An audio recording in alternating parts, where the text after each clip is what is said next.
ಹಾಸ್ಪಿಟ್ಲಿಗೂ ಹೋಗಲ್ಲ. ಹಾಗೆ ಹೇಗೆ ಆಟೋ ತಗೊಂಡೋಗಿರ್ತಾರೆ, ಅದೋ ಆಟೋದಲ್ಲಿ ಪಾಪ ಆ ಮಹಿಳೆಯನ್ನ ಶವ ತಗೊಂಡು ಮನೆಗೆ ಬರ್ತಾರೆ. ಮನೆಗೆ ಬಂದ ಕೂಡಲೇ ಆ ಶವವನ್ನು ಅವ್ರ ಮನೆಗೆ ಇಳಿಸಿ ಇವನು ಬಾಡಿಗೆಯನ್ನು ತಗೊಂಡು ಇವನು ಮನೆಗೆ ಬರೋದಕ್ಕೆ ಮುಂದಾಗ್ತಾನೆ.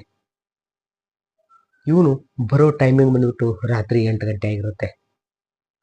ಟೈಮ್ ಜಾಸ್ತಿ ಆದ ಕಾರಣ ಹಾಗೆ ಬೇಗ ಆಟೋವನ್ನು ಹೊಡ್ಕೊಂಡು, ಅವನಿಗೆ ಸ್ವಲ್ಪ ಬೇಜಾರಾಗಿರುತ್ತೆ, ಹಿಂಗೆ ಆಯ್ತಲ್ಲ ಅಂತೇಳಿ ಬೇಜಾರಾದ ಕೂಡಲೇ ಹಾಗೆ ಮನೆಗೆ ಬರ್ತಾನೆ.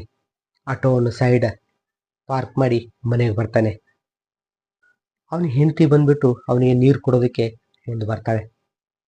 ಬಂದ ಕೂಡಲೇ ಅವನ ನೋಡಿದ ಕೂಡಲೇ ಇವಳು ತುಂಬ ಹೆದರಿ ಬಿಡ್ತಾಳೆ. ಹೆದರಿ ಚಿಟ್ಟನೆ ಚೀರಿ ದೂರ ಹೋಗಿ ಬಿದ್ದು ಬಿಡ್ತಾಳೆ. ಏನಾಯ್ತು ಅಂತೇಳಿ ಇವನು ಕಾಲಿಗೆ ನೀರು ಹಾಕೊಳ್ಳೋದೆ ಏನೂ ಮಾಡದೆ ಅವನ ಹೆಂಡತಿಯನ್ನು ಹಿಡಿತಾನೆ ಹೋಗಿ. ಏನಾಯ್ತು ಅಂತ ಕೇಳಿದ ಕೂಡಲೇ